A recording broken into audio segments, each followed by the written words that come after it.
Hello বন্ধুরা, আপনারা দেখছেন ডিজিটাল সবকিছু ইউটিউব চ্যানেল। তো বন্ধুরা, 25% ডিএ নিয়ে এক বড় খবর সামনে এলো। সরকারি কর্মীদের ডিএ মেটাতে ঋণ নিচ্ছে রাজ্য সরকার। হ্যাঁ, ঠিকই শুনছেন, সরকারি কর্মীদের ডিএ পরিশোধ নিয়ে রাজ্য সরকারের এক গুরুত্বপূর্ণ পদক্ষেপ। সুপ্রিম কোর্টের নির্দেশের পর বকেয়া ডিএ মেটানোর জন্য নবান্ন বাজার থেকে বড় অঙ্কের ঋণ নেওয়ার আবেদন করেছে। এই খবর স্বাভাবিকভাবেই সরকারি কর্মচারী মহলে এক নতুন আশার সঞ্চার করেছে। কারণ আপনারা প্রত্যেকেই জানেন যে সুপ্রিম কোর্ট রাজ্যকে 6 সপ্তাহ যে সময় দিয়েছিল, আগামী 27শে জুন সেই 6 সপ্তাহ শেষ হচ্ছে এবং তার মধ্যেই কর্মচারীদের এই 25% বকেয়া ডিএ পরিশোধের নির্দেশ দিয়েছিল আদালত। স্বাভাবিকভাবেই রাজ্যের কাছে এটাও একটা বিশাল চ্যালেঞ্জের ব্যাপার। একটি সংবাদ প্রতিবেদন অনুযায়ী নবান্ন সূত্রের খবর যে রাজ্য সরকার এই বিপুল পরিমাণ অর্থ পরিশোধের জন্য একটি উল্লেখযোগ্য অঙ্কের ঋণের আবেদন করেছে। এই ঋণের পাশাপাশি রাজ্যের নিজস্ব তহবিল থেকেও কিছু অর্থ ব্যবহার করা হতে পারে। তবে কতটা ঋণ নেওয়া হয়েছে বা নেওয়া হবে সেটা অবশ্যই ভিডিওর মধ্যে আপনাদের সঙ্গে আলোচনা করব। এবং এই পদক্ষেপ সরকারি কর্মীদের দীর্ঘদিনের দাবি পূরণের ক্ষেত্রে রাজ্য সরকারের তরফে সদিচ্ছার প্রতিফলন বলে মনে করা হচ্ছে। তো মূল বিষয়টি ঠিক কি বলা হচ্ছে তা জানতে অবশ্যই ভিডিওটিকে প্রথম থেকে শেষ অবধি পুরোটাই দেখবেন মনোযোগ সহকারে, যাতে করে কোনো জায়গায় বুঝতে আপনাদের কোনো প্রকারের অসুবিধা না হয়।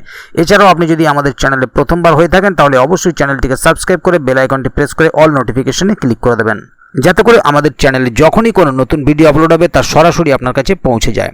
তো চলুন দেখে নেওয়া যাক এখানে বিষয়টি ঠিক কি বলা হচ্ছে।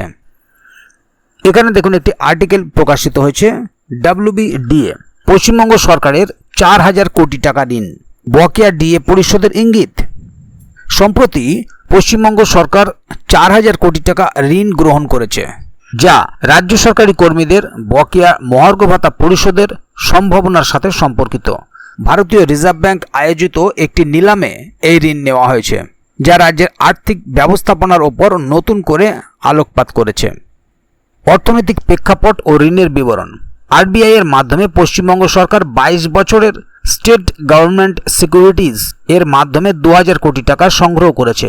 এর গড় সুদের হার ছিল 7.1096%। এর আগে জুনের শুরুতে রাজ্য সরকার 20 বছরের বন্ডের মাধ্যমে আরও 2000 কোটি টাকা সংগ্রহ করেছিল। মোট 4000 কোটি টাকার এই ঋণ রাজ্যের কোষাগারে একটি উল্লেখযোগ্য পরিমাণ অর্থ যোগ করেছে। সাধারণত সরকার এই ধরনের ঋণ পরিকাঠামো উন্নয়ন, শিক্ষা, স্বাস্থ্যসেবা এবং অন্যান্য সরকারি প্রকল্পের জন্য ব্যবহার করে থাকে। তবে বর্তমানে এই ঋণের উদ্দেশ্য নিয়ে তীব্র জল্পনা চলছে। বকেয়া মহার্ঘ ভাতা এবং সরকারের উপর চাপ। রাজ্য সরকারি কর্মচারী সংগঠনগুলির হিসাব অনুযায়ী পশ্চিমবঙ্গ সরকারের কাছে কর্মীদের প্রায় 40,000 কোটি টাকা মহার্ঘ ভাতা বকেয়া রয়েছে। এই বিশাল অঙ্কের বকেয়া পরিশোধের জন্য রাজ্য সরকারের উপর চাপ ক্রমশ বাড়ছে। সুপ্রিম কোর্ট সম্প্রতি নির্দেশ দিয়েছে যে রাজ্য সরকারকে জুনের মধ্যে বকেয়া মহার্ঘ ভাতার 25% পরিশোধ করতে হবে, যা প্রায় 10,000 কোটি টাকা। এই প্রেক্ষাপটে 4000 কোটি টাকার ঋণ গ্রহণ মহার্ঘ ভাতা পরিশোধের একটি কৌশল হতে পারে বলে ধারণা করা হচ্ছে, যদিও সরকার আনুষ্ঠানিকভাবে ঋণের উদ্দেশ্য জানায়নি। তবে অর্থনৈতিক বিশ্লেষকরা মনে করছেন কর্মীদের দীর্ঘদিনের দাবি পূরণের জন্যই এই পদক্ষেপ নেওয়া হয়েছে। রাজ্যের আর্থিক, স্বাস্থ্য ও ভবিষ্যৎ প্রভাব। এই ঋণ গ্রহণের ফলে রাজ্যের মোট ঋণভার আরও বাড়বে। সুদের হার 7.1096% হওয়ায় দীর্ঘমেয়াদে এই ঋণের সুদ পরিশোধ একটি গুরুত্বপূর্ণ আর্থিক চ্যালেঞ্জ হতে পারে। যদি এই অর্থ ডিএ পরিশোধে ব্যবহার করা হয় তবে কর্মীদের মধ্যে স্বস্তি ফিরবে। স্বচ্ছ আর্থিক ব্যবস্থাপনা এবং সময়মতো ঋণ পরিশোধের ক্ষমতা বজায় রাখা রাজ্যের জন্য জরুরি। কর্মীদের জন্য সম্ভাব্য প্রভাব। যদি 4000 কোটি টাকা মহার্ঘ ভাতা পরিশোধে ব্যবহার করা হয় তাহলে কর্মীরা কিছুটা হলেও উপকৃত হবেন। এটি তাদের আর্থিক স্থিতিশীলতা বাড়াতে সাহায্য করবে এবং কর্মস্থলে ইতিবাচক পরিবেশ তৈরি করবে। তবে মোট বকেয়ার তুলনায় এটি একটি ছোট অংশ হওয়ায় সম্পূর্ণ সমস্যা সমাধানের জন্য আরও বড় পদক্ষেপের প্রয়োজন। কর্মীরা দীর্ঘকাল ধরে তাদের ন্যায্য পাওনার জন্য আন্দোলন করে আসছেন এবং এই অংশ সেই আন্দোলনের আংশিক ফল হতে পারে। পশ্চিমবঙ্গ সরকারের 4000 কোটি টাকা ঋণ গ্রহণ একটি গুরুত্বপূর্ণ আর্থিক পদক্ষেপ। এর মূল উদ্দেশ্য ডিএ পরিশোধ হোক বা অন্যান্য উন্নয়নমূলক কাজ।